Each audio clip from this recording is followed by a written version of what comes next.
Mám pre vás jednu dobrú správu.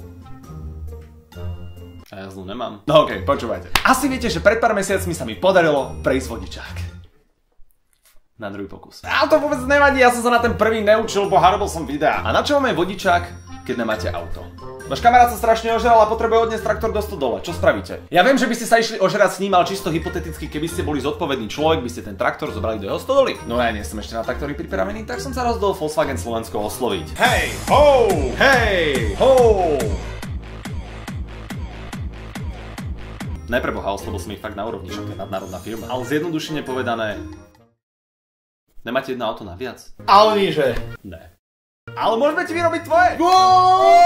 Tak sme sa dohodli. Preto dnešné video bude o jednej špeciálnej vecičke, ktorú sme spolu vymysleli. Predstavte si, ako by také oficiálne auto Goga malo vyzerať. Malo by vyzerať Gogo, malo by reagovať Gogo, ale predovšetkým musí mať dobrý zvuk. Vo Volkswagene povedali, že ani jedna z tých vecí nerobí problém a že spolu skúsi niečo vymyslieť. Dámy a páni, poriadne sa držte a pozrite sa, ako vyzerala výroba Gogo Apo.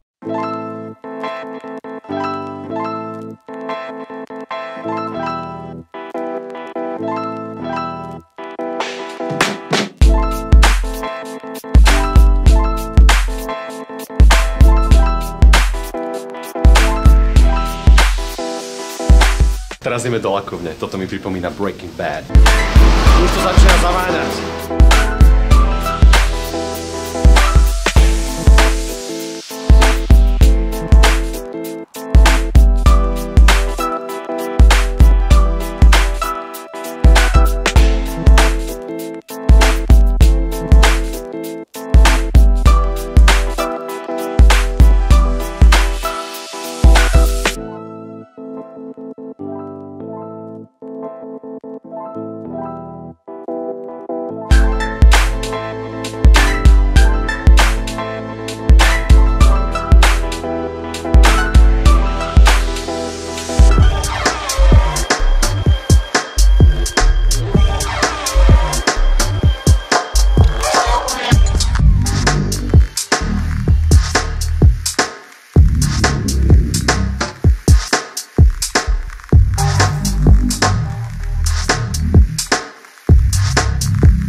Vodič! Sedíme v mojom autičku práve, je to môj prvý test drive. Teším sa, máme auto. To bola moja top 1 podmienka. Nemusím mať motor, ale nechcem mať kvalitné repráky. Volkswagen! Dobre, a môžem ťa dojsť pozrieť? A kde si? Ja som vo svojom aute prvýkrát, ja môžem dojsť kúknuť. Come on, bitch. Ideme na to, ideme prekapiť už. A už čaká hore. Už čaká. Čau, kámo. Nazdar. Vlog, hej? No jasné. Daj mi odber, keď mi nedáš... To je on, ten Pita TV. Dobre, také Pohodička. nenapadne, Vavon, no, také nenapadne. Ešte je nápadné, počkaj na značky BL Gogo 1. Není možné, ako sme stretli na našom test drive, je to pán inštruktor. Dobre, takže dneska učím ja s týmto autičkom. Čo s tým teraz? Šupnite si na Dčko iba k sebe, no doľava. Držím brzdu, hej? A môžete spustiť brzdu a iba jednou nohou plyník a ideme, už to ide samo. Kokso. Bude veľký, také si kúpim. Jak mám to šľať? Mám tak? Prekrútene. Tak? Ne, vytočte to kľudne, dajte drift, Tak? hoci čo, robte si čo chcete. Teraz tomu dáme plný kotol. Plný kotol! No čo na to hovoríte? Aké sú vaše pocity? Ja mám auto!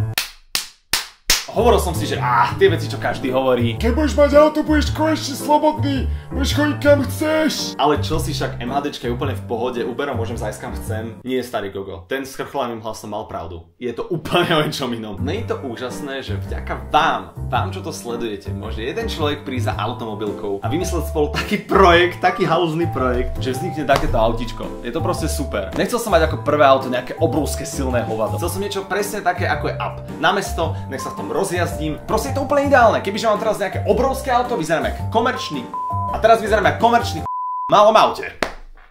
Yes. Čo je zhodou okolností vlastnosť, ktorú som si na ňom obľúbil asi najviac. Mestím sa s ním všade. Otočím sa s ním všade. Dám si ho do vačku, keď potrebujem ísť na stredko.